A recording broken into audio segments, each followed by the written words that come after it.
Oh man. Oh man, lo and behold, behold, be low and hold it. Sound like Big Ren the Legendary. That's what it sound like, though.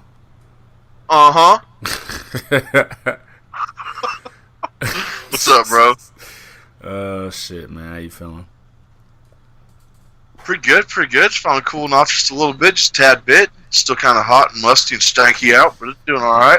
Well, wash your ass. Yeah. I did wash my ass today. Big ass bar of soap. Yep. Yeah. With the big ass bar of soap. with the loofah that came with it, you know. With the it ain't really a loofah. It's not a loofah. What is it? Well, you shove the bar of soap in it. Right. You said that before, but I thought it was like just a loofah that you just put the bar of soap in. So it's not like a true loofah. Nah, like it came with this fucking big ass bar of soap. Like you shove that bitch up in there. I gotta cut them in half because it doesn't get enough traction because the fucking bar of soap is too fucking big. You said that. So it's like when you buy like one of those dishwashing brushes where you just put the soap in it, but you can wash with it. Yeah. So it's not a true loofah; it's a dishwashing brush. It's an ass washing brush, or it's an ass washing thing. Ass washing. Midwest. I gotta cut the motherfuckers. Yeah, Midwest. But I gotta cut the motherfucking bars of soap in half so it's got room to work in there, you know? Room to work. It's got room to move around and make some suds.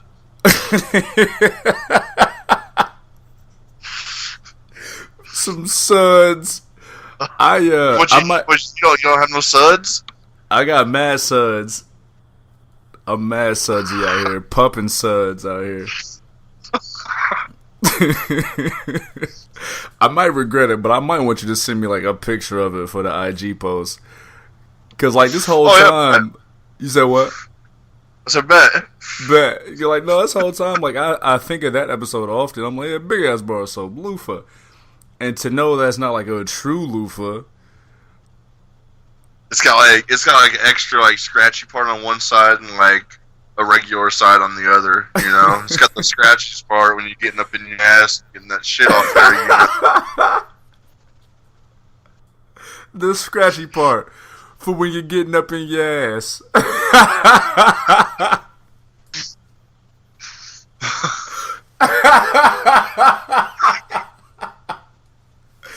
Oh man, that is funny as hell. Not for exfoliating, not for scrubbing the funk off your back. No.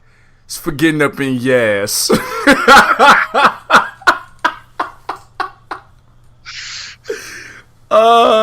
Starting strong. It's real out here. It ain't never fake out here, man. Goodness. I was about to apologize for holding us up, man. That little network documentary had me interested. I'll finish it later, but if that's what it meant, if holding us up for this little bit, if that's the content I get, damn it, I'll do it next week. Hey, have you got to check out any of the fucking Dark Side of the Ring yet? I have not. I've not watched any of it. Only because most of the stories I know like the gist of. I'm sure there's extra intimate details I'm not aware of, but a lot of it I know the gist of the murder, the drugs, the sex. Murder, drugs, and sex. My little sis hit me up. I think I might have told you this, but yeah, my little sis hit me up about one of them. Was like, yo, I didn't know it was like that. And I was like, yeah, son. Yeah. It was fucking wild. This is a fascinating business, son. It really is. Kind of scary at times. Dude, listen. Tell them. Shit. Some of the stuff, man. Some of the stuff on there was like, wow. Like, I mean, like I kind of knew about a little bit of this stuff, like the Bret Hart episode, and that was really the only episode that I really knew too much about. And the other one, it's like Fabulous Moolah and Bruiser Brody, even like all the Macho Man shit, I didn't really know too much about. And then there was one, I can't remember remember his name. It was like Gorgeous something. I don't think he really hit the main circuit. He was on WCCW. Gorgeous George. I think so, maybe. He was young when he died. Let me see if I can find it real quick. I was about to say there's been so many deaths, and that's actually fucked up to say, but damn. Gino Hernandez. Oh, Gino Hernandez. Okay, yeah. And I'm not too... That story I'm not too familiar with. That side I'm not too familiar with. Yeah, that was a pretty wild episode. Yeah. What other episodes? The Von Erichs. That whole family is sad. Yeah. Everybody died. Yeah, that was it. Yeah, they started off with Macho Man, Bret Hart, then Bruiser Brody, Von Erichs, of course Gino, and then Moolah. That Moolah episode kind of fucked up. I didn't finish that Moolah episode. I got like halfway through it, and I got to go to bed. But I want to see more of it. I mean, I knew like a little bit before the controversy came out that she was allegedly like pimping out different female wrestlers and this, that, and the third. Like I heard the rumors of it, but I want to watch the documentary of it. She had like camp. Like she had all the girls living out of her property and shit like that. Like yeah. Yeah, I mean, there's always sides of the stories on all these episodes and everything, so it's pretty interesting. Yeah, I'd like to see who they got to talk about it too. I know Sherry, if I'm believing right, Sherry didn't really fuck with Moolah because of some of the stuff she either went through or heard about. I need to see the documentary myself. That story I'm not all the way too up on. I knew like the gist of Bruiser Brody, how he got stabbed up in that shower, and no one. I mean, they have an idea who did it, but no one actually came to trial for it. Yeah, Tony Atlas straight up said it. Yeah, yeah. Like Bruiser Brody's only bro during that whole shit. Yeah, so it's a wild business, man. It's a wild business, B. Yeah. So, any listeners who have checked it out, reach out to us and let me know what I'm missing or just tell us your thoughts on it overall. But yeah, man, wild business, wild bows. So what you been up to? How you been? Oh man, well, I had the wedding this past weekend. No stunners? No stunners. None that I remember. You were getting after it? I broke a blood vessel in my left eye, dog. What the fuck are you doing? I don't know if it was from throwing up. I don't know if it was from crying. I don't know. It don't hurt. It don't hurt, and it'll be good probably by the time this podcast comes out. But you might have to that on the gram. Man, I don't know. I don't know if I want the people to see me this way. Hey man, it's real out here. Yeah, it's too real, and I know I don't really be putting my face out on the gram anyway, but this might be one of them days where I definitely don't. I woke up. The wedding was on a Saturday, so I missed I missed Double or Nothing live. So I was up. I didn't get a lot of sleep from Friday night, just being up and knocking out errands and practices and whatnot. So I maybe got only like 4 hours of sleep. Been there. I woke up, had a diffuse argument. I wasn't ready to argue.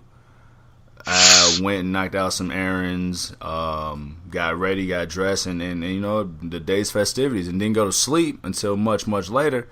You know, I thought, and I'll skip past the Saturday just for now, but like, didn't get a lot of sleep. Woke up Sunday, head was a little tight, and I was fine. I looked in the mirror, I was fine. Well, me and the groom went and knocked out some more errands. We went and took all the tuxes back, me and him. So I was a little highway drive, came back, took another few hour nap. I wake up to hit the highway and leave. I feel fine. Well, I wake up Monday morning and I look in the mirror. I said, oh, son. I hit my dude. I'm like, hey, yo, man, was my eye red when I left? On site, he's like, yeah, a little bit. I thought you knew. Nah, dog. No, I didn't know. So, it wasn't the whole eye, just kind of the inside of it, a little red. It don't hurt, ain't no pain or nothing. But, you know, it'll be good by the time this podcast drop, maybe the next day, you know what I mean? So, damn, dude, I never had that happen to me, and you've seen me throw up. This is true. This is true. I felt all of the ways on Saturday, man. I think any emotion that you could feel, I felt it on Saturday. Good, bad, all of it? All of the emotions. Damn. Like all of them. I was stressful. Man. I felt good, I felt great, I felt a little pissed, I felt a little sad at moments. I think I hit the whole spectrum, dog. I drank too much Hennessy. I thought I remembered a lot more of the night than I did. I really thought I did until I was hearing about myself the next day and the next day. I drank a lot of Hennessy, dog. Yeah, I haven't touched that shit since I got into a fight at a baby shower. That'll probably stop a dude from drinking Hennessy. Yeah, that'll probably do it. That might be one of them life-altering stories. You fighting at a baby shower, goddamn, over the Henny. Nope.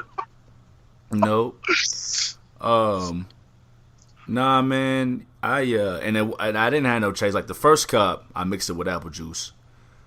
But nope. Not then. I think the rest of it was straight out the bottle. The multiple bottles. Yeah, I drank a lot of Hennessy, man. I think, and I've been trying to find the words to kind of think back to what I might have been feeling or something. But like, as you know, it's been a weird few weeks for a few reasons for you, boy. Yep. And I think in my stoic nature of the way I like, I think it might just all came out somehow. Oh yeah. And not even just, not even just the few weeks, but like, I'm a really self-aware guy. And I know, for the most part, especially back home, we've talked about being home before. You get the most love and the most hate at home. Yep. So I definitely, and I'm thinking about one conversation that I remember. Well, I remember the first half. I don't remember the second half. Apparently, I went in on the second half.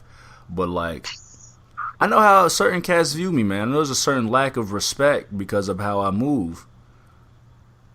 I'm trying to think. Like, you hadn't even been home, really. Like, when's the last time you've been home besides like WrestleMania? Like, that wasn't really home because like we didn't go out really. And that's the thing. I'm never home. Never home. I'm only home when there's like something special going on. I get in, I get out, and I think that's a little bit fucked up on my side too, just a little bit. Part of it is the schedule, and part of it is just because there's only so many hours in a day for what we got going. So like, fucked up, bro. I feel you. Everybody, I mean, shit. Somebody might say it's fucked up, but they'll turn around and do the same exact thing. I think about you. That's kind of real. You know? That's kind of real. So, that's real. You know what I mean? But they'll be the first person to say, "What the fuck? You didn't hit me up when you were here?" But no, I didn't. You know what I'm saying? I go home. Like, hell, WrestleMania came. Well, usually, like, I'll go home and I'll see 1 to 2 people, and not even at the same time. I go home, I might see one person. There was something I had to do. I might see one person. I get up out of there. I get right back to the daily moves, right? When I went home for Mania, like, I went and saw you, and you don't even live there. Nope. You know what I'm saying? I hit that road. Plus, I got there like 15 minutes late. You know what I'm saying? And we was there for like a whole work shift and got up out of there. But this past weekend, man, it was chapters were addressed and chapters were closed. That's good. Chapters that I didn't know needed closing. Secrets that came out that I'm glad they came. If they were to come out, I'm glad it came out how they did. It was secrets I was keeping close, just because I'm a protective guy like that. But no, chapters that need to be closed and emotions. I listen. You know me. I've probably never seen them. You said what? I've probably never seen them, bro. From what I remember, man, that was only tight. one time. From what I remember, I was tight, man. I felt a lot of different ways. So like the hometown they're used to me being like the guy who watches everybody and makes sure everybody is straight. So they weren't used to me and my antics. That's why you gotta let that shit just rock, and then like, God damn it! Now we gotta watch our own asses because Juv's out here fucked up. Right. Who's gonna save us now? They gonna be Juv, not this time. Not tonight. Not tonight. Oh yeah. So yeah, a lot of it they didn't understand. And plus, me, you know my ego. Like it's a justified. Well, I won't say justifiable ego, but you know me and how I compose myself. So when I'm sitting here and I'm drunk and I know I'm drunk, I'm telling cats I'm drunk, but don't trip. It's still me. You know what I'm saying? It's still me. You know who I am. I'm good. I'm drunk, but I'm good. And I've then heard I that wake a couple times actually. Yeah, and then I wake up Sunday and Monday. I see like little scrapes and scratches on my hands and my arms, and one on my forehead. I don't know. Pretty sure I felt it. I ain't fighting nobody. Actually, me and old guy was in a little yelling match. Me and I'm gonna bleep the name out. Oh no shit. Yeah, but I was drunk. I want to hear about this one later. Well, it ain't really too much to tell because I don't really remember too much. But I was popped. Pretty sure I fell down the hill. Say the last time I talked to him. That's what he said too. I mean, I've tried. He sends his love, and he's not easily contactable right now. But he sends his love. Yeah. Pretty sure I fell down the hill. Not like all the way down, but like a little bit. You went all the way down the sledding hill. I know where y'all were at. Oh no, not that hill. No, I wish. They were like trees. So yeah, I think I wilded. Yeah, you know how like you ever rent a tux? No. Well, I mean, like I rented some shit for the wedding I was at in Florida back in September. Yeah. So and I was scared. What? Why? I was scared I was gonna fucking get it all dirty and fucked up. Well, shit, you don't give it back. Shit, get it fucked up.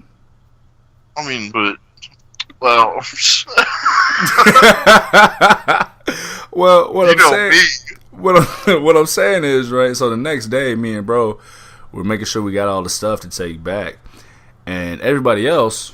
And I wasn't thinking about this when I did it, but everybody else just threw the clothes in the big old bag, right? They just threw the clothes in the bag. Fuck it, they'll sort it out, right? Yeah.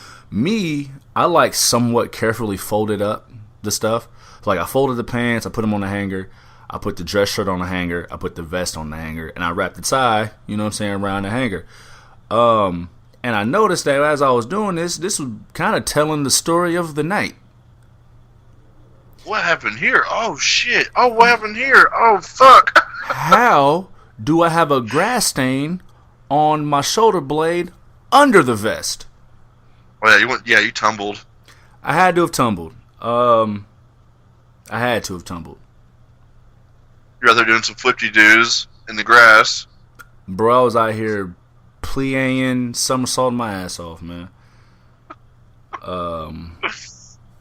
Hope my hand heals up soon. It's a minor scrape. That's that one time that you came down here, was it? Which time? Oh, no. My boy. No. Nothing will ever be as bad as that. This is a very, very, very minor scrape compared to butterfly bandages for 2 weeks. This needed no bandages. Just a very, very minor, oh, how did that happen? Oh, shit. Like when you cut yourself and then you realize it 3 hours later and that's when it starts hurting? Yeah. One of those. And not even that bad. Plus a busted blood vessel in my eye. But, you know. So, other than all that, how was the wedding? Was it good? It was fun? Oh, it was great. I had a great time. Food was good? Or you even remember? Oh, yeah, it was like Thanksgiving. I bet. Yeah. We was doing the rehearsals the night before, right? And they provided, it was like fish. I think it was like fish and lasagna, whatever. I think it's a Midwest thing, too. Like fish and spaghetti. Well, it's usually fish and spaghetti, but we did fish and lasagna. But I think fish and spaghetti is like a Midwestern thing. Nobody else does this except the Midwest. I've never heard of that. Nobody does it with black families in the Midwest. Okay. But I never heard, like, no one's ever heard of fish and spaghetti. Like, people think we're crazy. No, we just black in the Midwest. But the night before, we did fish and lasagna, and I'm seeing the older black women prep the food for the next day. I see this big thing of ham. I see this big thing of pineapple juice. And I saw her pour this pineapple juice on this ham.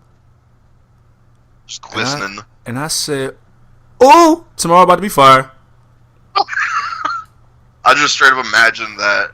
Bruh. Lady pouring all that juice on that ham. Bruh, the ham started glowing. I'm drooling. Alright, bruh. I seen that. I said, "Oh, tomorrow's about to be just a mighty fine day. Just a mighty fine, mighty fine day." And it was. I seen one picture from the wedding, and like it was a picture of like all the best men or whatever. And like all I seen was your fucking forehead. You saw that hairline, didn't you? Yes, I seen. Seen that hairline? That's all I seen of you. I was like, yeah, that's true. I recognize that hairline anywhere. No, the photographer was like, she had him stand by himself, and then she walked up to us, and we all like took like 5 to 10 steps back, and she came up. She was like, "Okay, I'm gonna give you this code word. Code word is sassafras." I forgot. It's sassafras. Now, when I say sassafras, I want y'all to run up and tackle him like you're gonna tackle him. I was like, "All right, well, okay, fuck it, shit, all right." Sassafras. So we all ran up and tackled him. It was real sweet. It was real sweet. Yeah, man. I got 2 possessions, man. 2 prized possessions, hairline and the abs. But dog, you photogenic. Why do you hate taking pictures? Oh no! I said wedding pictures.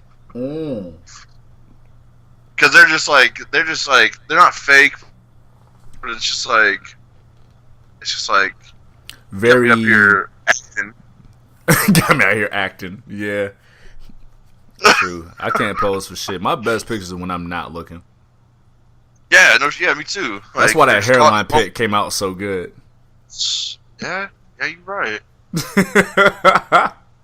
My best ones are when I'm not looking. I don't know what to do with my body, man. I just no. Catch me in a candid. Oh. Yeah, I used to do some filthy gesture or something. You know, whenever it's me out there, like the fake dick thing, or you know, like suck it. Class. All class. Yeah. Super class. We were at that wedding down there in Florida. Me and my guy, Big Mike. We were down at the beach. It was like 4 or 5 of us. We were down at the beach. It was like 5 in the morning. The wedding was on the beach. We drew the biggest. I'm talking probably fucking damn near school bus size dick in the sand. That motherfucker was still there the day of the wedding. People parasailing like, oh look. Like I texted Mike when I woke up and I was like, "Yo, you been down to the beach yet? Is that motherfucker still there?" So, oh yeah, it's still there. Oh yeah, we drew that in deep. We went in deep on that one, bud. Balls deep. Yeah. Balls deep on that one, buddy. Balls deep on that one. Jeez, what a time. What a time. I remember a few years back, you talking about filthy gestures and photos. A few years back, man, it's probably like 5 years ago, my guy, you know the guy, the boy, I'm going to bleep that name out too. He was taking pictures at the bar, and I was like, I didn't want my picture taken, so I'm putting up like middle fingers and shit. Like, yeah, fuck yeah, middle fingers. Yeah, Juv doesn't do this. Middle fingers. Thinking he would have some kind of fucking discretion and not put those on the internet. Fuck no. You know who we talking about. Fuck no. Tagged. Instantly in the morning. I'm like, you woke up saying, "Motherfucker." I'm like, come on, man. Have some couth. Some goddamn self-respect. Some what? Couth, man. You don't know words? Couth. Have some couth. Have some decency. Man, see, I know these regular ass words, bro. Like, be decent. Couth, like that is like, I don't know. That don't sound. Yeah. COUTH. I know what it sounds like now. I wasn't thinking of it till just now. But anyone can have couth, not just the lady listeners of this show who we've definitely lost. No, we didn't lose them. Nah. They fuck with us heavy, man. Like the ladies I know that listen to us, they fuck with us, man. That's what I'm talking about. Well, I mean, hey, man, but you know what I'm saying, though? If somebody looks at me and the way I dress, they obviously think this guy ain't got no couth. None at all. He lost that 10 years ago, if he even had it. Boy sold all his couth for a vest with patches. Cut off Levi's and a vest.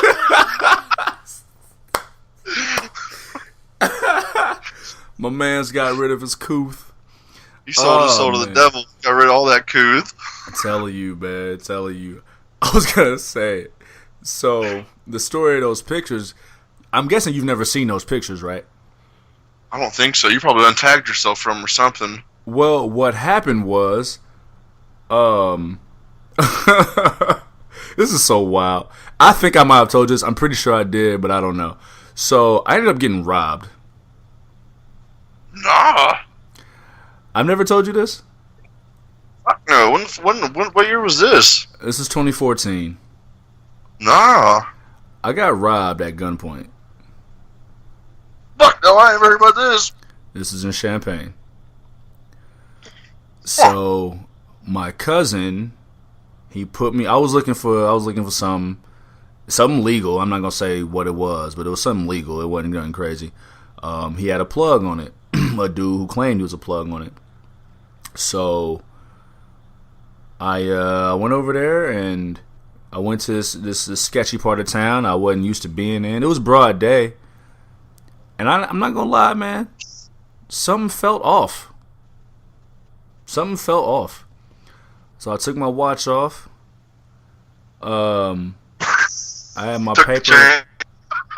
Yeah, right. You know what I'm saying? I put my paper in my sock. And we were in the lobby of this fucking complex. And the dude I was meeting was like, okay, I'm going to go get it. And I'm like, fuck. For everything that I felt, I wasn't being savvy at all. Like, I wasn't being savvy at all. So, 1 minute, 2 minutes later, dude in a black hoodie, got his hood up. He comes, sticks me up for the paper, and I get up out of there. So, I doubt you ever heard, I'm just going on a tangent now. I doubt you ever heard this song that I did. It's called Me Time.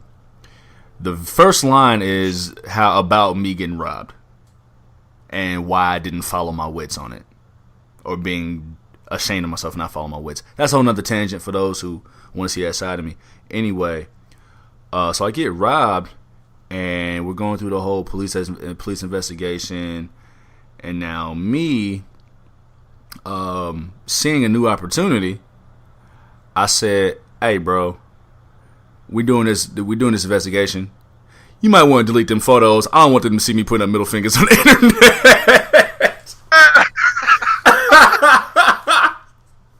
You're worried about the fingers. So shout out to the dude that robbed me, asshole. You got those photos taken off the internet. Dang. Enjoy these next fucking 6 years in fucking the Bing, dickhead. I call that dude up, man. Shit. Huh? You know him? No. My cousin knew him. Oh. But no, I found out he ended up getting years because what happened was, so the day it happened, I called him up. I called him up like 2-3 times to help me get my shit back. And I gave him a chance. Cause I was, I was tight. Cuz was tight. Like, Cuz wanted to take it into his hands. And I was okay, let's think this through. I called dude mad times to get my shit back. He didn't get my shit back. So we had to take it to the authorities. Well, apparently he was doing like a string of these. He got comfortable. He got too comfy, and fucking they got him. So he was in the he's still in the bin. I think for like 10 years total. Well, he sent me motherfucker wrote me a letter. It was probably aggravated, like it was armed. Yeah, it was definitely armed robbery. yeah. For multiple cases. Strong armed robbery. Yeah, because he got a gun. So he wrote me a letter. Oh shit. Yeah. Remarkably nice handwriting. Like, great handwriting. Putting my shit to shame. He's had time to work on it.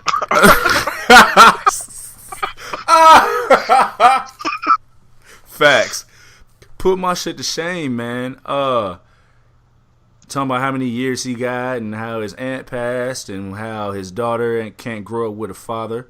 Let's be men and do this the right way. So he sent me like a little affidavit saying that I got the wrong person. I'm like, and you know what? Shit. You know me, man. I got a heart, man. I do got a heart. And he was trying to play on that shit. He was trying to play on my heart.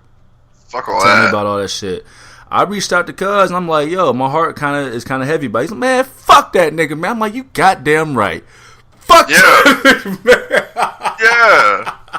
I never responded. He got fucked. He fucked you, then he got fucked, and now he's like, "Oh, help me out!" No, fuck you, dude. Oh, I just forgot about this. I saw that dude. Oh shit! In the hometown, at the county market. Do I know him?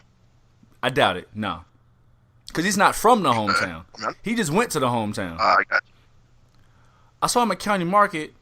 He was he was like the front of the line, and I wasn't in line yet. And we locked eyes, and like my body, bro. Body. And he got out. I've been there. He got out of there so quick. Not saying he was scared of me, but he got out of there so fucking quick. And yeah, no, I've been there, man. I took my breath. I was with the kid that got robbed back in high school, man. And that shit was pretty fucking scary, man. I'm not gonna lie. I didn't feel a thing. Man, dude, shit started going in slow motion, didn't it? Well, what had happened was, at that point in my life, this was just about a year after my mom passed, and I had gotten into one hell of an argument with my sister. I had gotten into the remnants of another argument with a cousin. Like, I wanted smoke. I wanted to smoke with everybody. I didn't feel nothing. I didn't feel a goddamn thing. I just recognized it for what it was.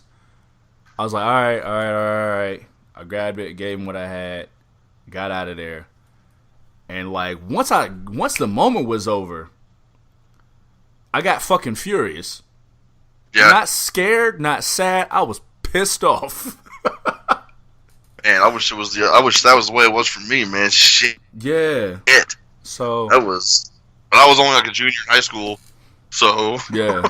No, I feel right. And you know that's the thing, man. Sometimes circumstances mean so much to whatever situation you might be in. You know what I'm saying? I don't know how I would have handled that if I was a junior in high school, right? And on the flip, who knows how it would have been handled had you been in the situation that I was in at that time of my life? You know what I'm saying? Circumstances are real, you know. I didn't see a gun. Dude threatened to have one. Put his hand on his waistband. Motherfucker even knew the car was obviously. I see your car ain't on. Don't fucking go nowhere. I was like, oh fuck. I just turned that bitch on, and dude, luckily that motherfucker turned on, and I just fucking peeled the fuck out. Passenger door goes flying open. Like, yeah, we're going 90 down Main Street. Like, getting the fuck out of there. Yeah, like we got up out of there, and then the next day, walking down, it was in the basement by the art rooms and shit. I'm walking down there by myself, and who turns the corner? The dude that did it. It's like, oh holy shit! Saw that motherfucker at County Market. No words were said. Both just kept walking, like nothing even happened. God damn. My man went to school the next day to get his education. Ain't that a bitch? How the fuck? How? 12 hours ago. Oh my, what the fuck? Yeah. Yeah, that's man. That's the hometown. That's crazy. That is crazy. It's out there, bro. I mean, shit. Man. I seen on the news today, man. There was fucking four people got shot over the weekend, and one person got shot today. Back home, fuck, man. I heard about that. Yeah, I heard. Two of them were on the same. Well, no, three of them were on the same street. I imagine. You know, we talk about circumstances, we talk about things happening. Crime, as an example, or rather, people as an example, they need it to happen to them or close to them before it really registers. Yeah. So, like, people are saying how bad, and people always say, oh, how bad it gets in another city, like, or in their town, in their city. I mean, yeah, things change because of other systemic pressures, other systemic issues that trickle down, and literally, because where the hometown we're talking about is south from a major city, and a lot of that trickle down is coming into the smaller towns. So in that aspect, yeah, but crime is crime, man, and crime is gonna happen. Yeah. I mean, it was there. I mean, crime was there when we moved there in '93. It was just in a different spot. Right. You know. So it's about rehabilitation, man, because the definition of insanity is doing the same thing, expecting a different outcome. So I mean, if you're doing the same stuff, you're seeing the downhill of it all. So I mean, like, make that shit shake, you know. Rehabilitate, you know what I mean? Invest, you know what I'm saying? I mean, it's I don't wish that shit on anybody, you know, getting robbed or anything like that, but, like, it's happened, you know, and we're both still here, so that's a good fucking thing. That's a real good thing, you know? And it's good, I mean, it's kind of good that it happened, but it's still, it's a shitty, you know what I'm saying? We've seen it, and nobody should have to go through it, but we've seen it. Yeah. It's wild, man. It's wild. Yeah. Wild time. Man. Let's liven it up, man. I want to thank the listeners for pressing play on episode 36 of the Hard Camera. I am your guy, Juv, Juv, just under your visual. I'm here with my tag team partner, Big Ren, the legendary, and together we are the Smoking Guns. Big Ren, let them know how they can reach you on the social medias, dog. All right. Y'all can find me on Twitter and Instagram at _MAAFHUCKA.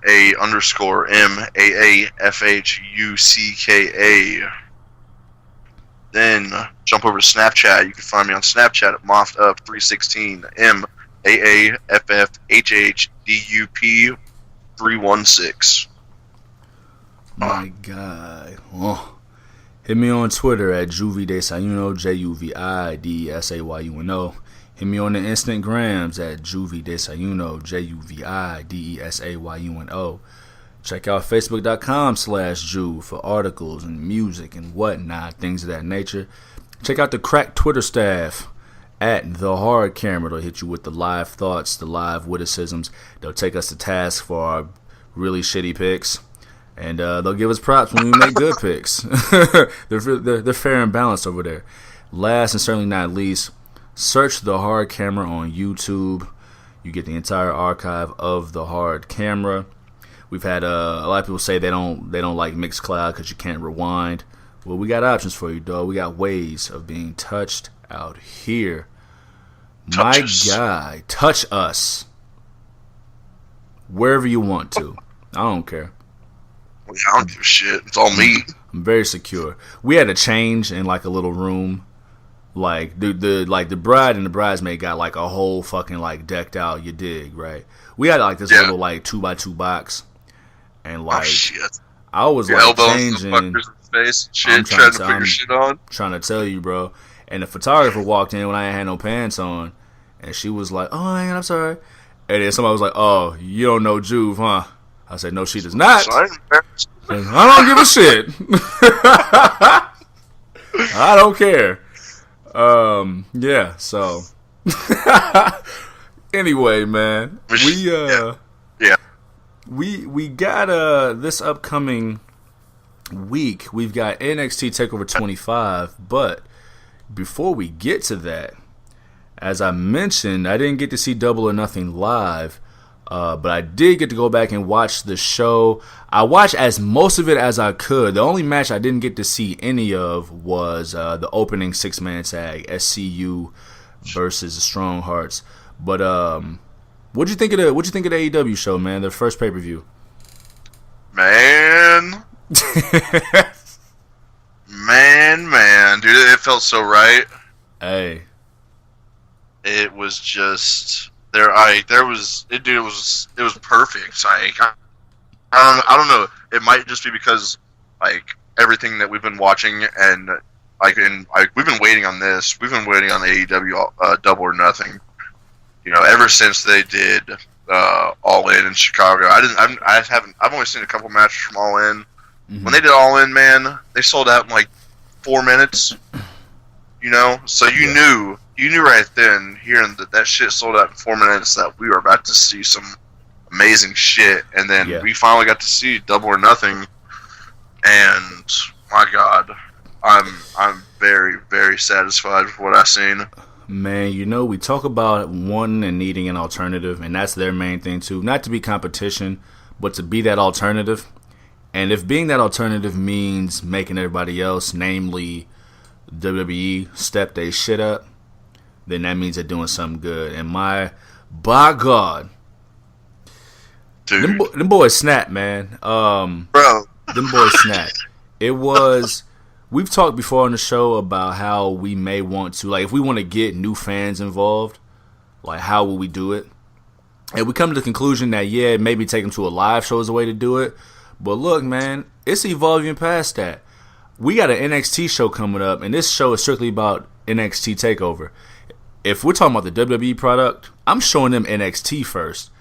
But if I'm wanting to get a grown man into this, we got another alternative, man. That show right there.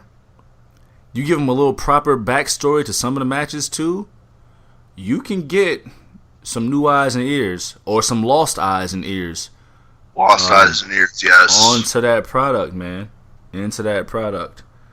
Every match was just like every match was great. I mean, it was like a 4-hour show, and it didn't feel like it. It was 5 hours, bro. Yeah. it just kept going. Their first show was a 5-hour long fucking show, and it did not slow down. The crowd did not get out of it at all. The crowd was in it the whole time. Yeah. And that's the thing too. That crowd reminds me of an NXT crowd in the sense that, like, they're there for the sport of it all. So they're not just going to get tired like you may get a WWE fan tired. Sure, this show wasn't 7 hours like WrestleMania. However, I mean, like you said, it was close to 5, and they were lit for the entire show. Yes. Entire show. Cody versus Dustin? Why? Oh man. Let me hold off. Let me hold off because I got a whole thing on that match there.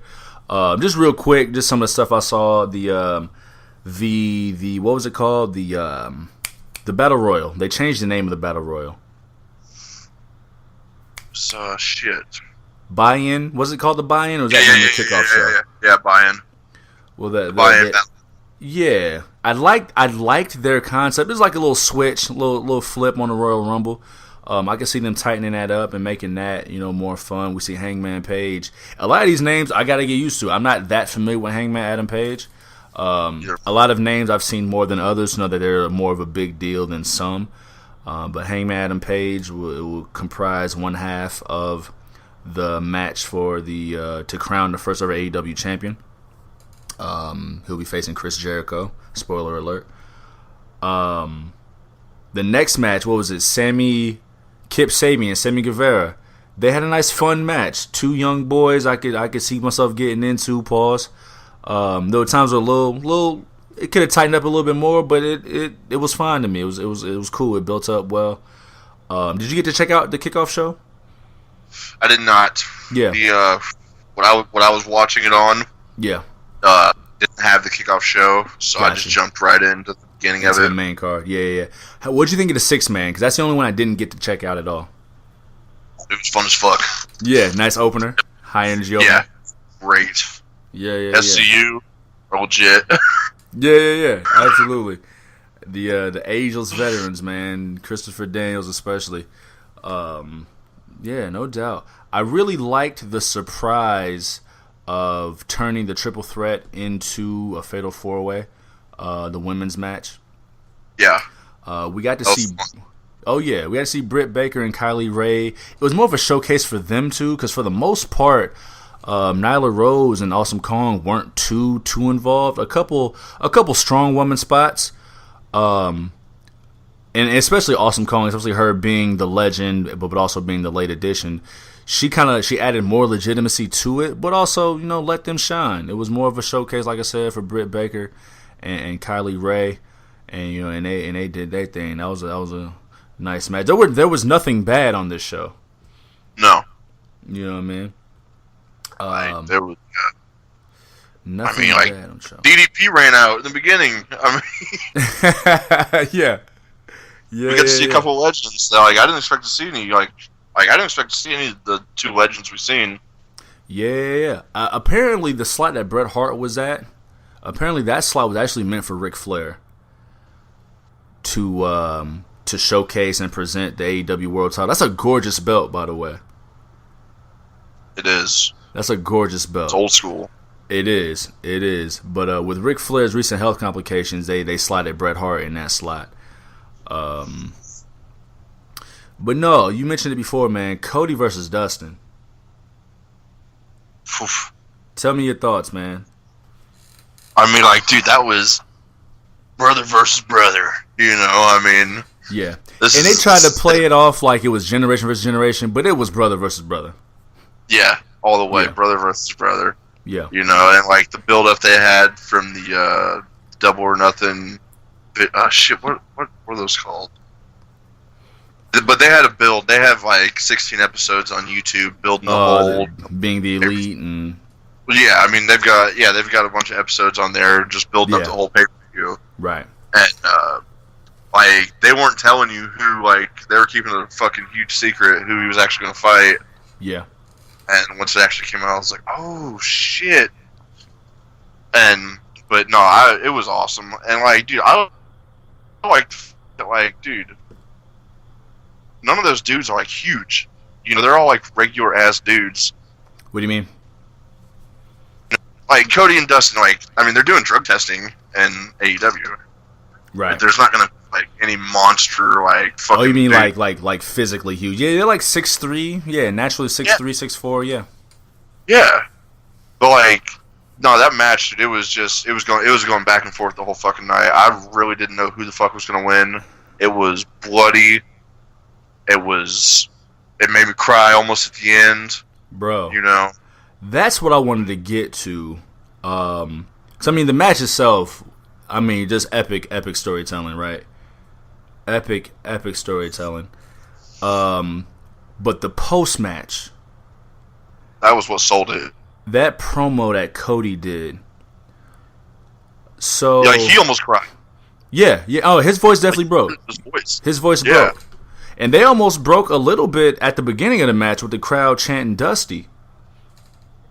If you watch carefully, you see Cody wipe his eye before he locks up. You feel that, right? But that post-match promo. So there's a certain promo, right, of Dusty. Now Dusty Rhodes is just a legendary promo guy, right? People always talk about the Hard Times promo, which was a little before my time. There's a certain promo that Dusty did that is my favorite Dusty promo. And this promo that Cody did, I can't help but to believe it was birthed from that. And for the Instagram followers, for IG exclusive, I'll put at least part of the promo in the Instagram post.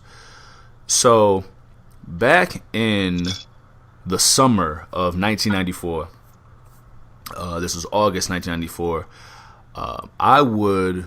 my mom would record episodes of Monday Night Raw leading up to SummerSlam 94, right? Brett versus Owen in the steel cage. Coincidentally, brother versus brother. Brett versus Owen in the steel cage. Well, on the other channel, WCW was running an angle where Dustin Rhodes, the natural Dustin Rhodes, was in a feud against Colonel Parker and his whole stable. Now, Colonel Parker, think the Colonel without the mustache. Okay. And matter of fact, think plantation slave owner, because he was actually Harlem Heat's first manager.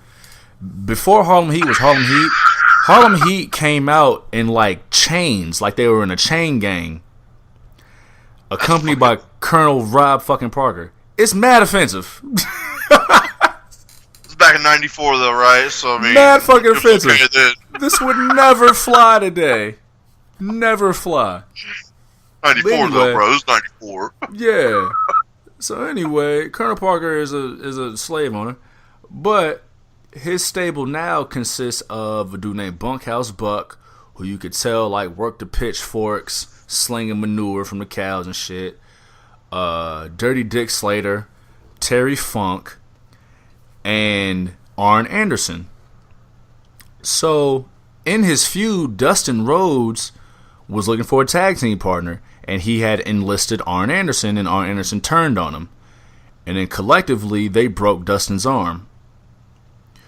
So, fast forward after that match, and Dustin's looking for another partner. And in comes Dusty. Dusty gives this promo, man, about how he wasn't around when Dustin was growing up. About how he put fame and fortune in front of the family. He talked about how Arn Anderson, because he's had history with Arn Anderson just against the Four Horsemen. He talked about how Arn Anderson, he's never been a leader in his life. He's always been a follower. He said, if you stay a follower, you never turn into a leader. He said, the view never changes, baby. The view never changes, baby. The view never changes. I'm getting goosebumps thinking about this shit so vividly. That man said, Dusty said to Dustin, he goes, I don't want you to search for another partner. I don't want you to go and ask for another man. I want to be your partner. I'm bringing it all full circle. My body right now. He said, and then the crowd's going fucking crazy. He puts one hand up to quiet the crowd. He said, I don't need you to say nothing. He said, I just need a hug and a kiss to seal the deal, baby. They hugged in the middle of the ring and shit. Bruh, oh man, yeah. That's what we seen. Yeah, that's what we saw 25 years later. And I can't help but believe that promo was the basis for that promo. Oh yeah, had to be. Yeah. I'm going to shoot you the link, and I'm going to put it on the IG post. But, when this shit is done right, can't beat it. It's magical. Can't beat it. I cut you off. Go ahead. No, whenever Cody said, I just want my brother, you heard him, you heard his voice connect and said brother, and it was I'm saying. Because, dude, Dusty was gonna hang up his he was gonna take his boots off. He was. He cut him off. Cody cut him off on that one. He said, I didn't know what he was gonna do. Yeah. I had no idea what he was gonna do. I was about to take my boots off and hang it up, and nah. You do not get to retire. That was so yeah. That was fire. That was fire. I'm not gonna lie. Well, before I mention it, I can't state it enough, how brilliant the storytelling is. And Jim Ross was telling the story about how, Dusty, all through Dustin's life, right? Dusty was a star. It was no matter what Dustin did to get out from under his shadow. He couldn't get out from under his shadow. That's Dusty Rhodes, right? Yeah. Dustin became a star on his own, but he had to go his avenue to do it. But he still wasn't Dusty, right? And so Dusty passed, and I'm thinking, I don't believe that Dustin was thinking this, but just within the story, Dusty passed, and maybe Dustin is thinking, you know what, now maybe I'll be the star. But then his little brother comes and becomes this huge star. So it's like Dustin is fighting for respect in his own family. And I'm really interested to see where this goes. Me personally, I kind of think that he turns on Dustin. I can see it. 100%. Which will hurt my soul. But that makes it so much even better though, because it's like that makes it better that it hurt us that much, because it's fucking real, bro. When it's done right, it's done. I would love to see a Dark Side of the Ring documentary on the Rhodes family. I mean, we might get one. I'm saying. I mean, from what I've heard of how the first season went, there's definitely room to make a second. Absolutely, bro. But the way that Dusty and Dustin were estranged for so many years, based partially on Marlena, who's out here pulling out Glock 9mm, that's a whole nother story. But man, listen, I don't know. I thought she was set on guns. But I tried to keep a straight face. I couldn't do it. But there's a lot of meat on that bone, man. Pause again, just to tell a story about the Rhodes family itself. You know what? It'll hurt my soul, but listen, if they want to tell the Benoit story, man, there's Dino Bravo, who was shot and killed because allegedly he was into some gangster shit. Yeah. It's real out there. There's stories to tell. We went on a tangent though. Yeah. Give me your other thoughts on that match and on what happens next, or whatever you're thinking. I mean that was the match of the night for me. Absolutely. There was no topping that. Even with what was coming up next, even what we knew was coming up next, the next match, the Young Bucks, and there was no, well then we knew, okay, that one, and then the next match after that, like we'll get to that. Yeah, we'll get to that in a second. Yep. But man, like that was like, and that dude, that could have been the last match of the night, but absolutely, yeah. And you know what? Part of me thinks it would have been if not for the surprise later on, which we'll get to. But yeah, just perfect epic storytelling. There's still more to tell. I'm sure there's still more to tell with that story. But as you mentioned, the next match, the Young Bucks versus the Lucha Brothers. That was so fun. That was so fun. So fun. Young Bucks are the shit. Lucha Bros are fucking wild. Bro, tag team wrestling tells extra stories that you just can't tell in a one-on-one match. It adds extra dimensions. And with the tag team division that they're laying out, they had the match earlier tonight with the Best Friends versus Angelico and Jack Evans, plus the run-in at the end of the match. They're setting up a strong tag team division. I feel like their tag team division is like not saying that like the other singles wrestlers aren't doing great, because everybody in that fucking league is awesome, but I feel like the tag team division in that league is going to be what runs the show, and that's fine with me. It's gonna be crazy. The Young Bucks, in the short time I've gotten familiar with them, I don't know if it's my favorite tag team match, but it's one that instantly comes to my head. The tag team match they had against Kenny Omega and Kota Ibushi. Like especially knowing some of the backdrop of that match, that's one of my favorite tag matches. That's another recommendation for y'all to check out. It's probably on Daily Motion. It happened maybe a year ago, maybe just about a year ago. Just phenomenal, man. The Young Bucks are really, really fun to watch. They're a throwback but they're an updated throwback. Like, they're the Rock and Roll Express, but they're also the Rockers, but they're also, like, 2019. They've been doing this shit since they were little. Facts. You know? Super facts. Like, their dad built them a ring in the backyard when they were growing up. Yeah. Like, I can't front. I'm excited, man. I am excited. We get to our main event. What'd you think about the main event? Kenny Omega versus Chris Jericho. dude, I love Chris Jericho. Yeah. His whole attitude in this shit. Yeah. Is so fucking awesome. It's just fuck you, I'm the boss. Like, whatever. Like, I'll do what the fuck I want to up in here. Dad by Jericho. And then fucking Kenny Omega. I mean, what else? I mean, shit. It's Kenny fucking Omega. True. You know, and I mean, I really don't know. Like, I know you know more about all of these guys. I mean, besides, like, I know just as much about Chris Jericho. I mean, you probably know more about Chris Jericho than I do. But, like, I know more about Chris Jericho than I do about basically anybody else in this league right now. Yeah. And you told me about Kenny Omega, what was it, like 2 years ago, maybe? When he, the first of his series with Okada.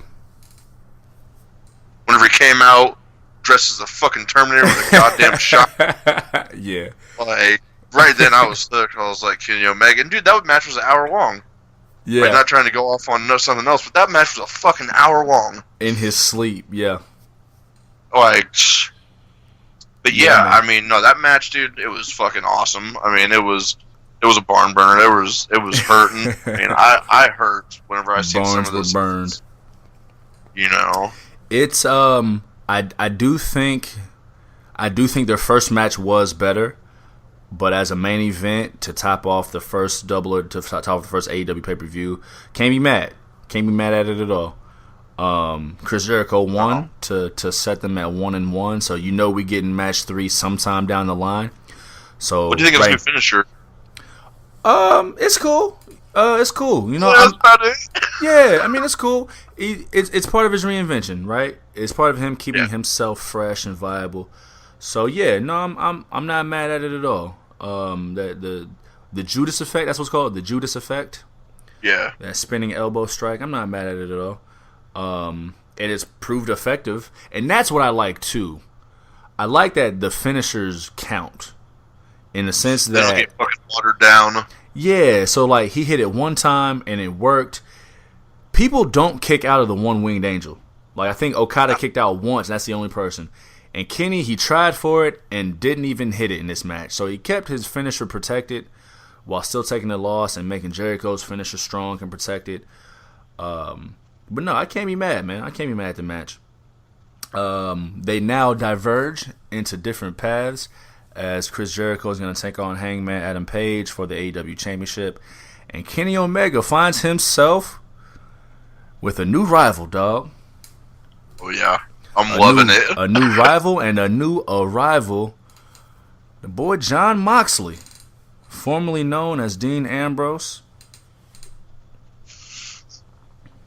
That was tight.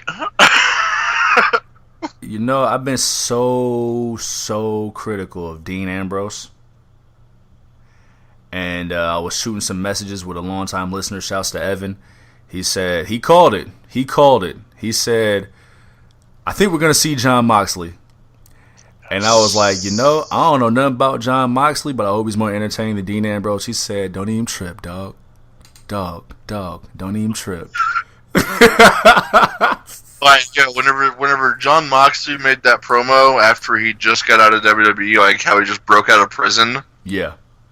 One of my guys that I talked to on Instagram on the regs sent me like a 5-minute compilation video of like his shit. I was like, whoa, this is a whole new. Who the fuck is Dean Ambrose? Because like this dude is nuts. Yeah. I want to see, or rather, I need to listen to. He just did an interview with Chris Jericho on Talk Is Jericho. I've read some excerpts about how pissed off he was with the creative over at his prior employer. How he knew 8 months in advance that he was going to leave, what the specific things were that made him leave. Very interested in his thoughts. He might be the hottest guy in the game right now. He really might, and he might be the hottest guy in the game right now. Poo-poo to me for thinking this whole thing was a work. I definitely thought he was not leaving WWE when that initially happened. But it's a new era. Fooled us all. Or at least. It's a new era, man. It is a new era. And we're in the middle of a new golden age, dog. Oh yeah, no, it was. I didn't expect John Moxley to come out, because one of the things that AEW even said, like before this shit happened, they said just because you were in WWE or used to be in WWE does not mean you are getting an instant shot. Like this is right. It's not how it works around. So it's like, okay, shit. Yep. Dang. That's facts, man. That's super facts. It don't mean you just get a shot with us because Excuse me. But, I mean, hell, it's good for the game, man. It's good for the game. Yeah. It's going to make them over there step their game up, even though Raw and SmackDown, especially Raw, weren't the greatest this week as we keep building the Super Showdown, as we keep building the Blood Money 3. But, we on the way, man. My only critique, if I had to give some kind of criticism, the commentary team. Yeah. Was a little off. I think JR, you know what it is about JR? Him being in the game for so long, he reminds me of like cats who've been in the game for so long that even when they're on camera, they don't really talk about it like a show anymore. Yeah. They talk kind of inside. They talk about psychology, but not like TV psychology, if that makes sense.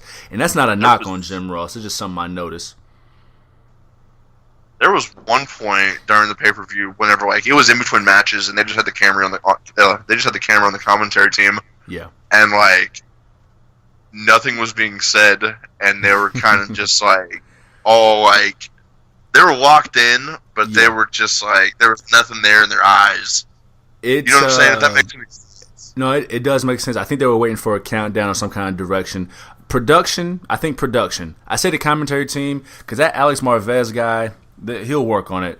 That Excalibur guy with the mask, he was kind of keeping it all together. But I think production, they're gonna get better with production because, like with that kind of stuff you mentioned there was another part where like Jim Ross openly said he doesn't know where he's at or what's going on. And I also saw like a couple missed shots. Where there was something going on, but production might have caught might have picked the wrong camera to put on TV. That's something they'll get together, with more repetition. So I'm not gonna shut on them for that. I definitely did see some haters though talking about this shit, just really? like picking. But like, dude, fuck those motherfuckers because, dude, those motherfuckers that are talking shit about AEW are the same people. Well, okay. First off, those motherfuckers that were talking shit about AEW were waiting to just nitpick AEW, but they're the same people that talk shit about Monday Night Raw every fucking Monday night. I mean, what would this game be without it? You know what I mean? There's some cats who like we've been. Listen, WWE has been shit since WrestleMania as far as build-ups go. Money in the Bank, I shit all over that last week, right? But when there's positive stuff happening, I would never shy away from that. You know what I'm saying? Yeah. People, it's human nature, man. People love to be mad. People love being mad. Just let them be mad. You gotta let them be mad. But I find it really difficult to be mad at what AEW put on last week. Really hard to be mad at that. Oh, yeah. So. No, they did nothing wrong. Yeah. So, but between all of the companies out here, between the autonomy of professional wrestlers, between social media, we're in the middle of a new golden age, man. It's really coming. TNT's about to have a show. That's one of those things I've noticed a lot more about professional athletes, except for the NFL, because whatever. But professional athletes are definitely taking their autonomy back.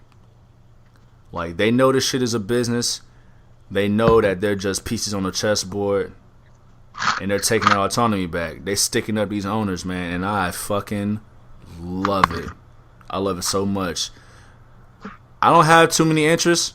Listen, I'm a regular ass black dude. I like rap music, pro wrestling, and the NBA.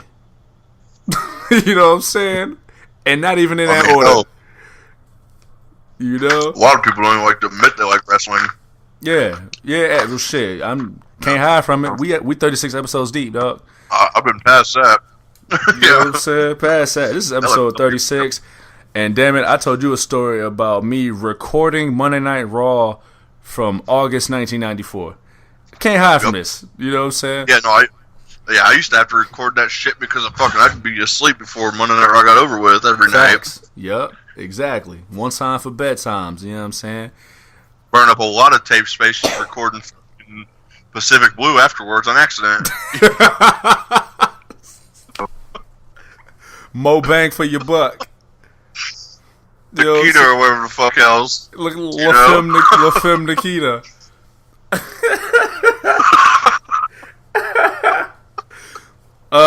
That's so funny. That's so funny. But yeah, what I was getting to, man, Cats is taking their autonomy back. They're making this thing work for them. And I love it, man. I'm all for it. I'm all for it, man. I'm excited what comes next. What do we got next for AEW? We got Fyter Fest next month down in Daytona, I think. I believe so. They announced Fight for the Fallen on July 13th. In Jacksonville. Which is really interesting. That's July 13th. On July 14th is WWE Extreme Rules. Ooh. That's going to be a show. Man, it's like goddamn...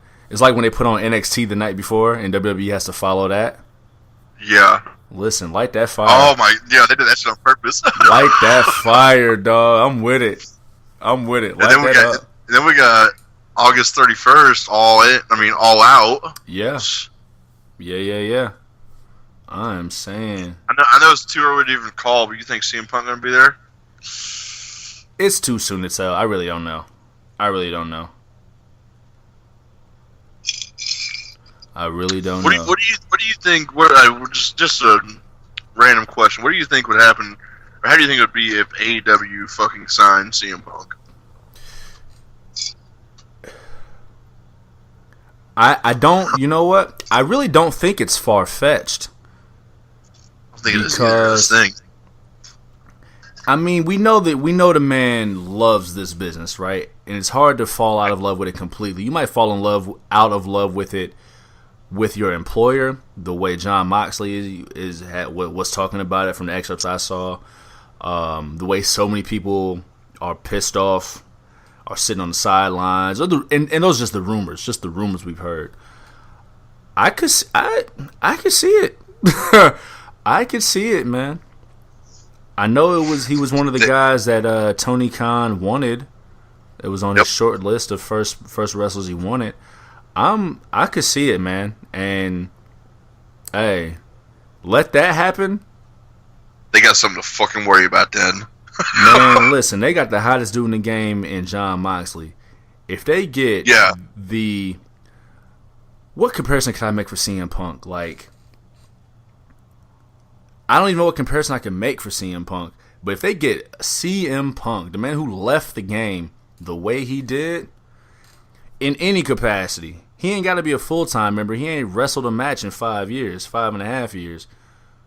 But they get him on board. Listen, they're already viable. They're already viable.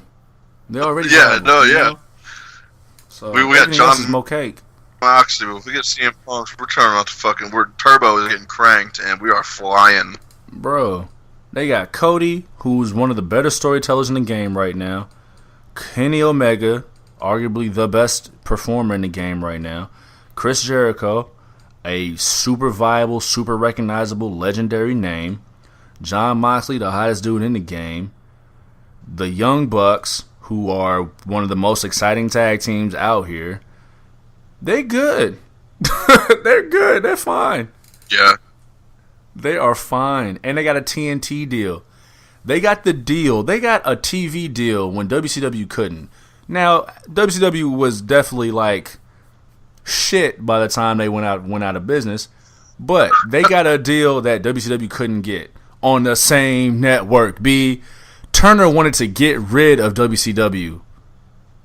They wanted to get rid of them. And then 18 years later, we were just playing. We were just fucking with you, dog. You know how I be playing. Don't even trip. Dead ass, man. This is both our bikes. We'll just keep it at my house. I'm trying to tell you. You know what I'm saying? My grandmama gave me that chain. You go cry in the car. I told you coming down here messing with these fools. I swear. I swear, man. Golly. That's exactly what Eric Bischoff is thinking right now. Like, and he's hoping. I don't know if he's actually hoping AEW fucks up. That's not facts at all. I'm just making it funny. Eric Bischoff is saying, "That's what I told you. Come down here messing with these fucking fools. These fools. Messing with these people." Nope. Oh my god. Right, you want some? You want some, old man? No. Nope. Get your ass up. What I tell you about coming out here messing with these people? Golly. Oh, what a time. What a time. So, my guy, this upcoming weekend, we have NXT Takeover 25 coming to you in Connecticut. Hopefully they'll get a better crowd than Money in the Bank did. I do believe they will. Before we get into this 5-match card, I want to let y'all know that me and the boy Big Ren did horribly for Money in the Bank, but so did they. We're both sitting at 4 out of 10 for 40%. We got 5 matches, dog. We do this right, we can swing back into the over 500. So we'll see how that goes. Just give me a quick overlook of the card, man. How's the card look to you on paper, dog? At first, like, it's past. Okay, what was it? It was like, yeah, Monday. I was looking it over and I was like, dang. Yeah. Like, I don't know. Like, it just doesn't seem like much has happened in NXT as of late. Yeah. And I love NXT. NXT is fun as fuck. Yeah. But it just doesn't seem like too much has actually happened. Like, it seems like it's been kind of they've been swimming in the same spot. Like, they've been going in circles. I can't it lie. Seems like, and not like, what's up? No, go ahead. Finish up. No. Well, I mean, and like, I don't know. I mean, we're getting Gargano and Adam Cole again, which that's fine with me, and we're getting Baszler and Io, but no, I mean, like, I'm always looking forward to a takeover. I'm always looking forward to a takeover. Especially, I mean, this is 25. Oh yeah. So it's got to be tight. The product is gonna overtake whatever nervousness we have. Cause no, I'll be honest with you. The build, not a bad build. The way that we think like a main roster build can be a bad build. This build does seem like a little hollow. Yeah. Like it was a little bit more thrown together. But the thing is, too, the NXT roster for a few takeovers now, you got your talent at the top, right? Your Adam Coles, your Johnny Garganos, your Velveteen Dreams. But, I mean, we got the call-up of Ricochet, the call-up of Aleister Black, and the injury to Tommaso Ciampa. Matt Riddle's on the way up, right? So I'll throw Matt Riddle in there. But like, this is the first takeover since the call-ups, too. I didn't even think about that.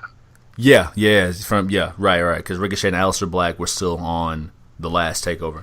But it seems like there's all that talent at the top. It seems like it needs more filling in the middle, right? We're getting, and they're working on it. We just got Kushida Keith Lee just came back from an injury. Dominic Dijakovic. He actually called out Velveteen Dream, but went down with an injury. So you have to think that they were on the way to something there. The women's division is building up, which we'll talk a little bit more in a little bit. But yeah, it seems like it's you got your few at the top, and then kind of like a blank space in the middle, and then kind of the rest. So yeah, I kind of feel you there. And I mean, they don't do too many takeovers outside of big WWE events like they're doing at this one. Right. You know what I'm saying? Right. Like this one, are they just doing this one because I ain't hyping this motherfucker up. I ain't hyping Blood Money 3 up at all. I would have to believe that Blood Money 3 is the reason why this is happening. I would have to believe that Blood Money 3 is the reason why we got Money in the Bank so early. Because usually this takeover is tied to Money in the Bank weekend. Yeah. Usually, no, my bad. Go ahead. No, you're fine.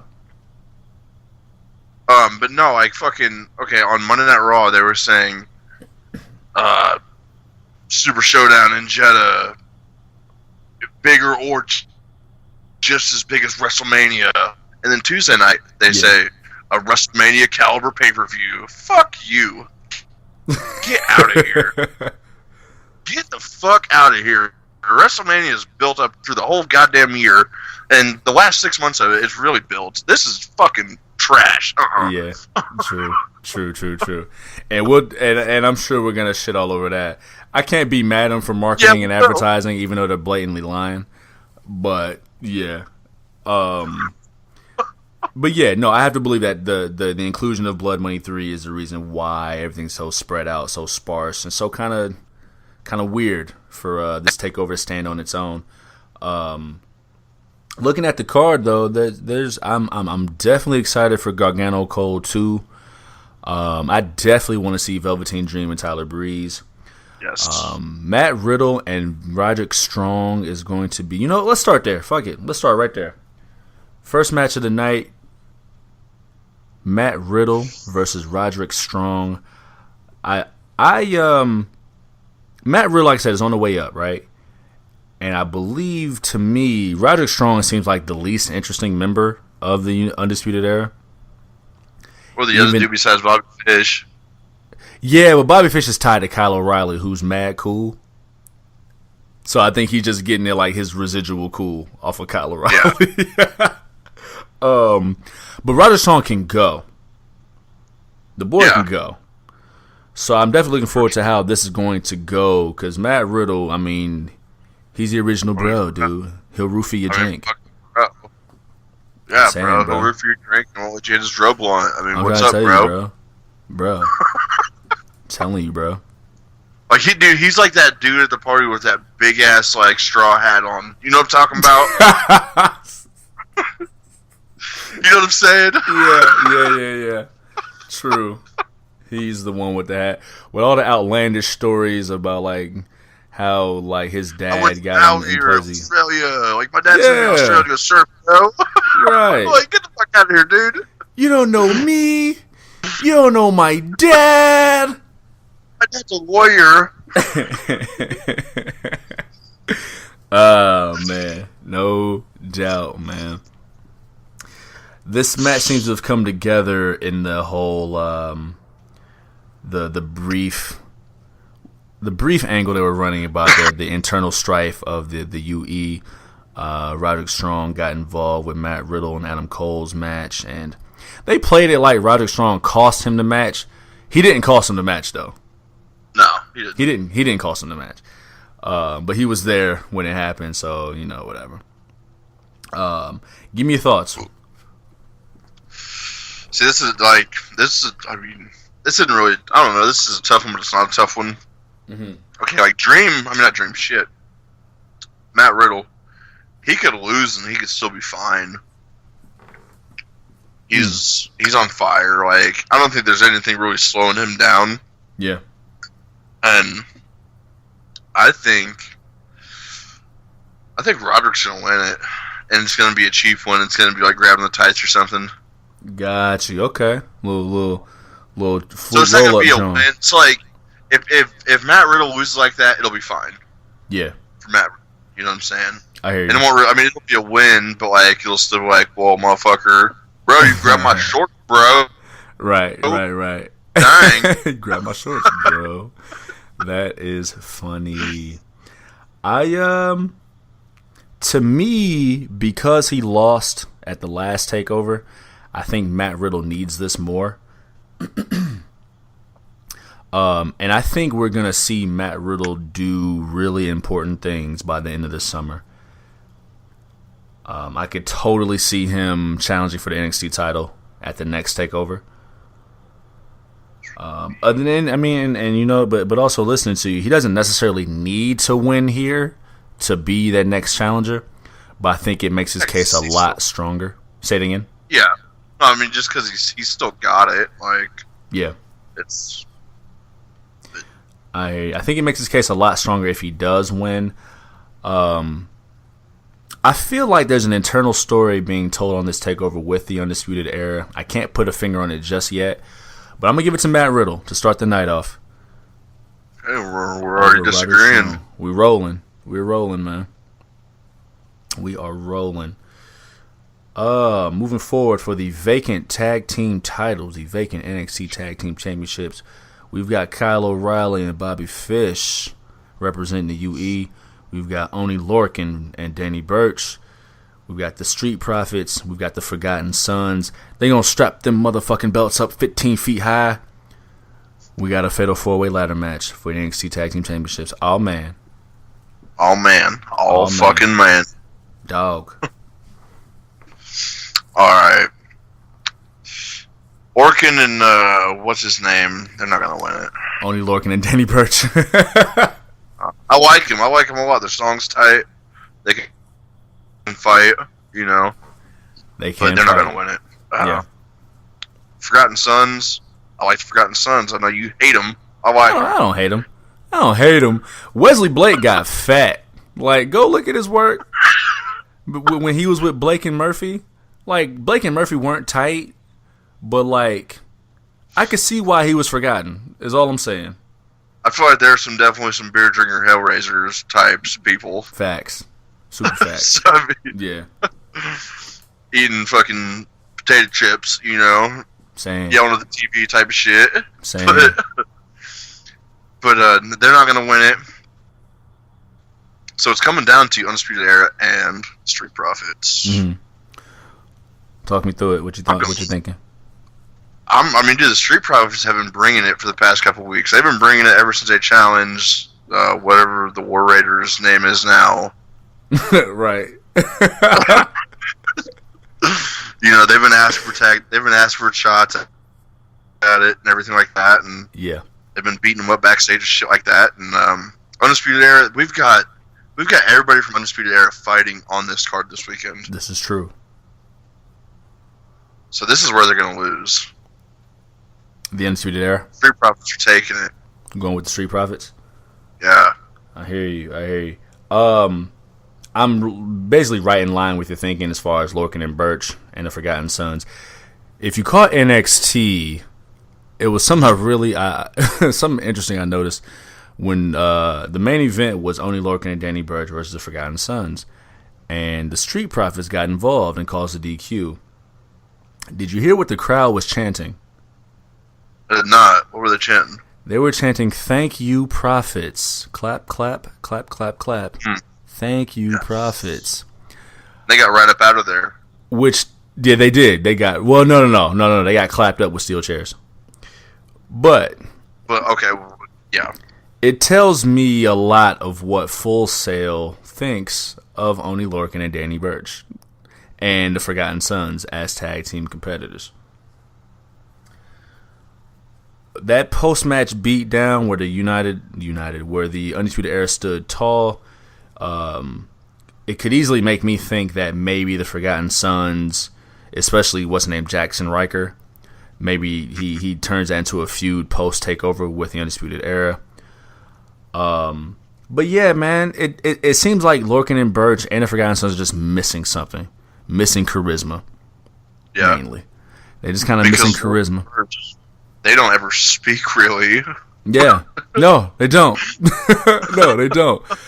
Like, Forgotten Sons, they do a little bit, but, like, it's nothing crazy. I mean, yeah. And I'm trying to think, like, I'm watched tonight, but I haven't seen a couple episodes before that. The last I seen was when they pulled up in the truck and beat up the War Raiders. Yeah. And rode out. Right. So I think there's still more character development to do there to even get them to this point. There's more character development to do with the Street Profits, but Full Sail loves them. The charismatic guys who can go in the ring. Montez Ford might have the dopest frog splash in the game right now. And that's counting. Rough. Man, he gets so much air on it. It looks so pretty. That's including Leo Rush, including Seth Rollins, including Kevin Owens. My man might have the best frog splash in the game right now. The Undisputed Era. I mean, that's the UE, man. I love the UE. I fucks with them dudes, man. I really like watching those guys. Adam Cole definitely made the proclamation. Of which dudes? Oh, yeah. Oh, no, they remind me of all the dudes from movie Point Break. That's got to be all like the Surfer Bros and Rob Banks. The fifth Point Break reference. Hey, man. You love what you love. I feel you. You love what you love. Adam Cole made the declaration that the whole United, I keep saying United, Undisputed Era was going to be champions this year.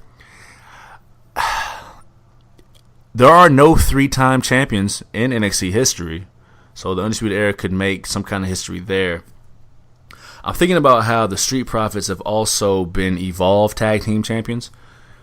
When they were off NXT TV a little bit, they were the tag teams in Evolve, and they're a little bit of a working relationship with Evolve. I'm going to go with the Street Profits too, man. I think this might be their time. I think it's their time. Yeah, absolutely. And I can see, man, them plus the UE would be a fun-ass feud. Would be a really fun feud. Like I said, Birch and Lorcan are just kind of missing something. Forgotten Sons are missing something. And I think there's another story being told with the Undisputed Era and how they fare in TakeOver tonight. Like I said, I can't call it. Just my feeling. But I think the roof's going to come off the place, dog. There's going to be a gang of red cups in the air. And we're going to... What's up? Red cups in the air. No, yeah. Red cups in the air, yes. Yeah, man. So we are both going with the Street Profits. And, like I said, there's a lot of character development that can be told with the Street Profits that they haven't gotten to quite yet. But we're on the way, man. I got faith. I'll keep my faith up high. For the NXT North American Championship, we've got the Velveteen Dream taking on Prince Pretty himself, Gorgeous himself, Tyler Breeze.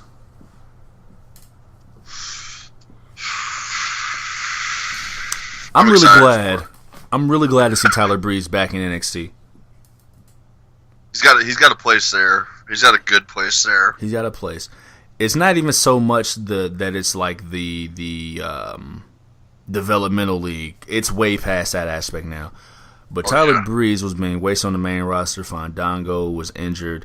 The Fashion Files ran their course. I wasn't a whole fan of the whole Master of Disguise thing. Tyler Breeze can go, which we know. And plus, the model gimmick has so much room for growth. I've talked about it here on this microphone before. How he can grow just within. He can still stay a model, but he can turn into like a super cool like leather jacket motorcycle riding model. Like there's ways to go with this model gimmick. Velveteen Dream is the man. Oh yeah, he's the man, and he's like the updated version to an extent of Tyler Breeze as far as flamboyance goes. He's not an out and out model like Tyler Breeze, but as far as the flamboyance goes, it's 2015 versus 2019, and I'm rolling. No, I'm really looking forward to this match. It's going to be both of them can. I mean, yeah, you said both of them can fucking go. Yeah. And this might be one of the best matches of the night. This might be the match of the night. It's a mix of charisma and talent. Like, this match is going to be so character driven, but they're going to back it up with the actual athletics. They're both kind of like this. Like, they're both kind of the same. Like, who's the prettier boy? Yeah, exactly. You know. I mean, and they both might not. I mean, they both might not come out of this one looking too fucking pretty. No doubt. No doubt. Who you got taking it, Brody? I got Velveteen Dream taking this one, man. There's room for Tyler Breeze to lose on this one, and we could have 3 of these matches. You know, Dream versus Tyler Breeze versus yeah. Just keep that build up. I mean, why not? Yeah. Fuck it. I mean, Tyler Breeze just came back and just wanted to start beefing with Dream. Let's go. True. Let's keep it up. We were mentioned before. I mentioned Dominik Dijakovic, him being injured. I think this match. I think that was a match that they were building to, Velveteen Dream versus Dominik Dijakovic. And with his injury, they had to find a way to fill in that blank. I'm not mad. I like this better. I'm rolling. Yeah, I'm super rolling. And then, like, it still leaves room too for whenever Dominik comes back to get up in the middle of that beef. Absolutely. And there's been no word as far as if Tyler Breeze is planning to stay or what's next. And I imagine there wouldn't be any word because that would kind of ruin any speculation for the match itself. But this is, as far as characters go, I'm looking forward to this match a lot. I'm also rolling with Velveteen Dream, keeping the belt strong and building up, for when he does eventually drop it, if and when that day comes. Dream makes that belt look good, man. He's the people that have defended it before, like we talking about, they lost on their first defense. I think he gets another defense under his belt and keeps it strong, man. Rolls into Takeover Toronto, wilding out, man. Yeah, it's gonna be a fun one. It's gonna be a real fun one. Yeah, no doubt. This next match is a little tougher for me to call. Still, for the NXT Women's Championship, we've got Shayna Baszler taking on Io Shirai, my guy. I think I've said it probably. I think this is probably the 3rd time that we've talked about Shayna Baszler defending her title. Yeah. Man, and I'm going with her to lose the title again. But it's gotta happen. You're not comfy about it, right? I feel you. I'm super with you on this, cause like, she's beaten everybody. Yeah. So it's kind of like, if she beats Io Shirai, then what's next? I'm seeing, Io Shirai showing off a little bit more of this badassery. She wearing all black. She wearing black leather. She smacking motherfuckers with kendo sticks. But, again, it's Shayna Baszler. Like, because we've both been on this mic and went with other people. And Shayna came and knocked the buildings down and retained that title. I'm looking at the women's division right now. And Bianca Belair seems to have fallen out of title contention, her just losing to Mia Yim. So I see that they're building up Mia Yim. And I can see Mia Yim as being the next challenger for the women's title. Who else is there? Candice LeRae, who is going to be apparently having Io Shirai's back. But who else is in that? Okay, there's Vanessa Bourne, there's Aaliyah. But they're on the lower tier of the women's division. So it looks like Mia Yim is the next up.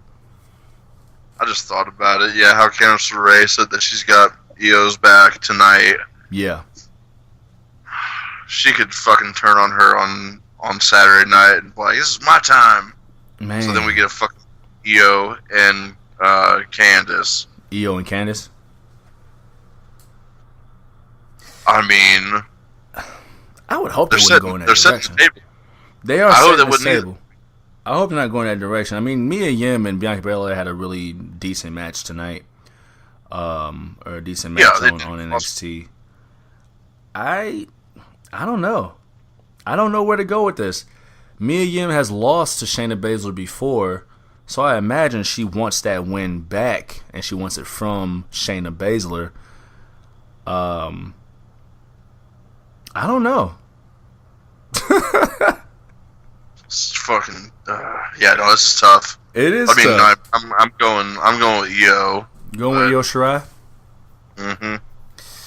Third time is a charm, right? Third time's a charm. You know what? I'm gonna be spicy, man. I'm gonna be spicy, which means Io Shirai's gonna win. I'm gonna go with Shayna Baszler.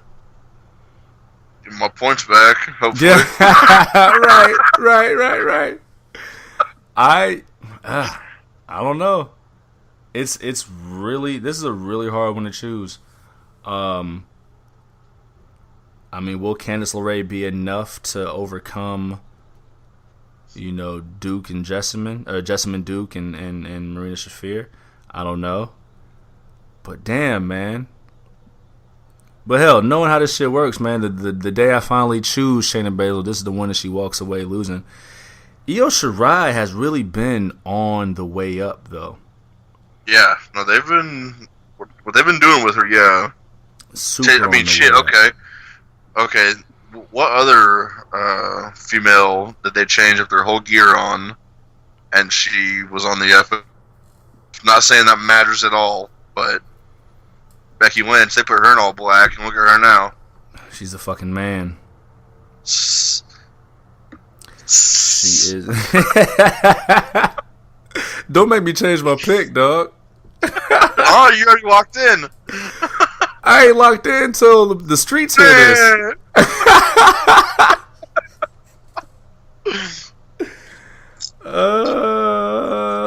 Fuck it.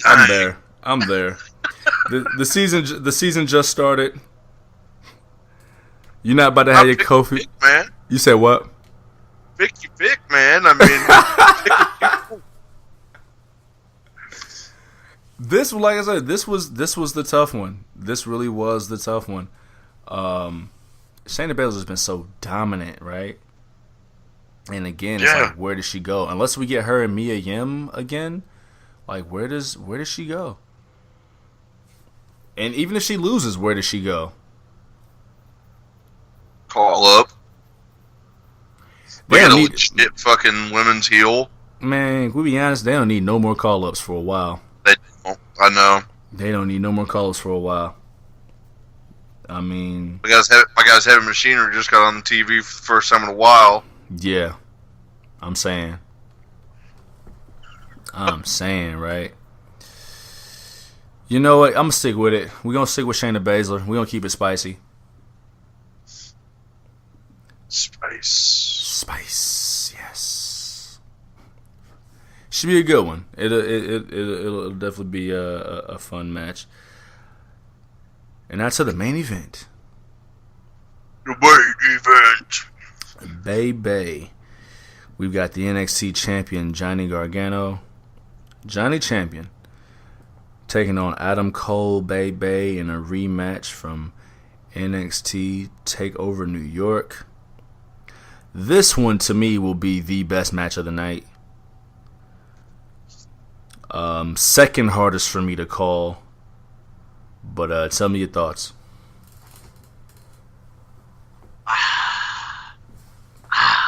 Sound you just had a really crispy Sprite. Yeah, from McDonald's.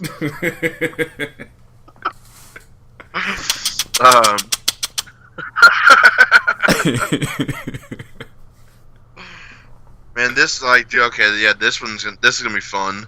But it kind of sucks we didn't see Gargano on NXT this week. True. Or Matt Riddle, yeah. Yeah, or Matt Riddle. Dang, yeah. Or Velveteen Dream or Tyler Breeze. I guess it's only an hour show. True. But I am gonna go ahead and say that Title's going to switch hands tonight on Saturday Night, Bubba. Going with Adam Cole, baby. Baby. Tell me more. Yeah. Talk me through it. I mean, this is going to push Johnny back into the dark side. We're going to... And I don't know if there's any reason for it to be that way, but I think I don't know. We need to... I don't know. I just don't like... I like Johnny Gargano, but... Dude, I just really don't know, man. Like, I don't know. I'm going with Adam Cole. Going Adam Cole. And, yeah, like, I don't know, man. Like, I don't know, man. Speak, man. Talk about it. Help me out. Even more than any other match, both of these guys need to win this match so bad. Johnny, for a while, was Johnny Failure, right? He kept coming up short against Tommaso Ciampa. He lost his belt in his first title defense against Velveteen Dream. Adam Cole, on the other hand, I mean, if he loses twice to Johnny Gargano, like, what's next? You know what I'm saying? He just lost to Matt Riddle. Like, what is next? If he loses this match, you know? Again, I mentioned Matt Riddle earlier. I think Matt Riddle is the next challenger for the NXT title. So do we go Matt Riddle, Adam Cole again, which we just saw in NXT TV, and put it in NXT Toronto? Do we see fucking Johnny Gargano versus Matt Riddle, which would burn all the barns? You know, again, I mentioned that there's some kind of story being told with the Undisputed Era.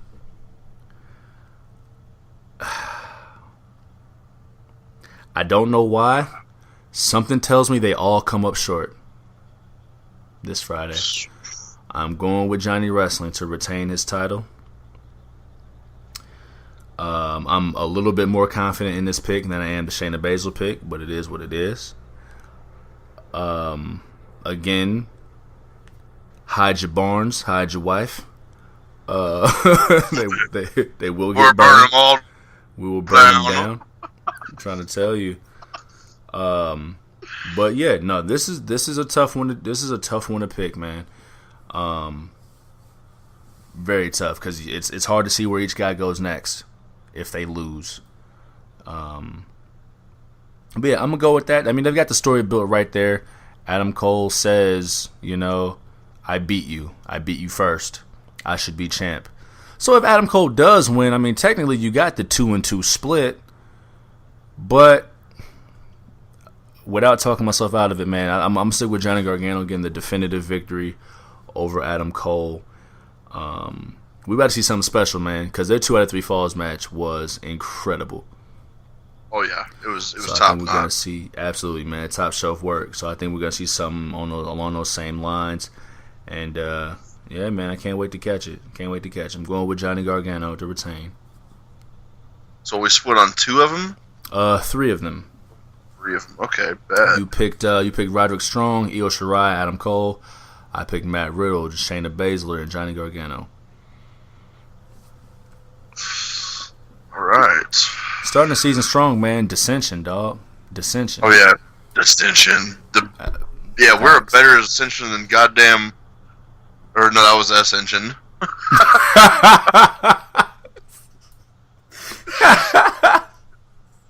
Word.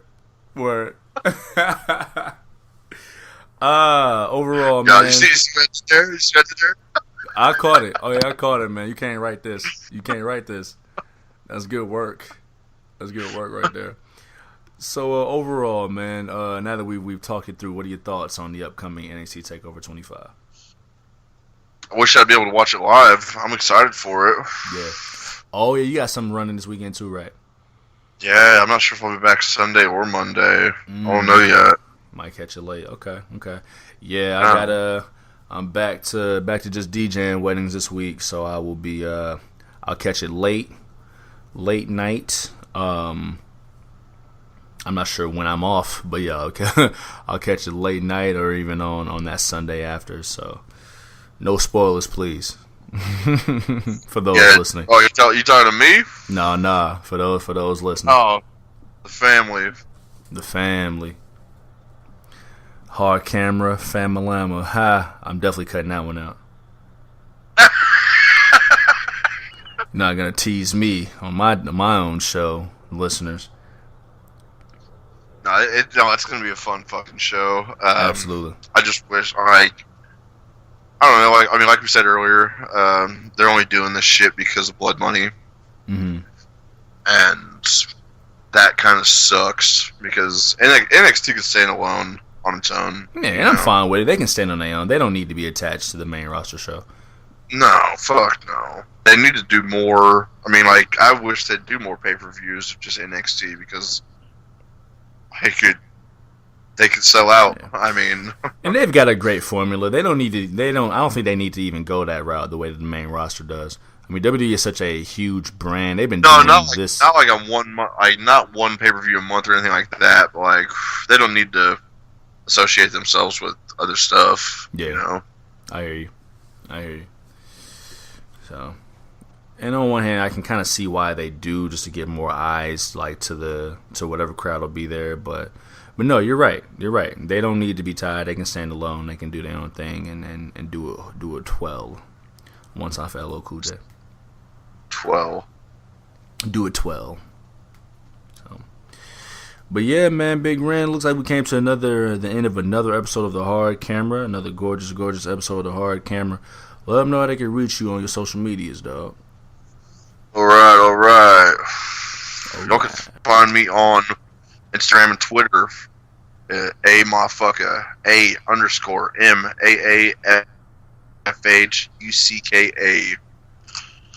And on the Snapchat. Snapchat's going to be with this weekend, so this is the one you might need to check out.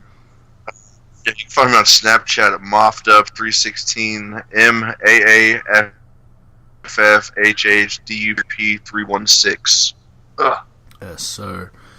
Hit me on Twitter at Juvi Desayuno, JUVIDESAYUNO. Hit me on the Instagrams at Juvi Desayuno, JUVIDESAYUNO. Facebook.com/Juve. Check us out on Twitter at The Hard Camera. And last but not least, search The Hard Camera on YouTube, the YouTubington, the YouTube Jones, and get the entire archive of The Hard Camera. Got ways to be touched out here, man. Touch us, please, wherever you want to touch us. I don't care. Piece of meat with sides. You know what I mean? We hold meals out here.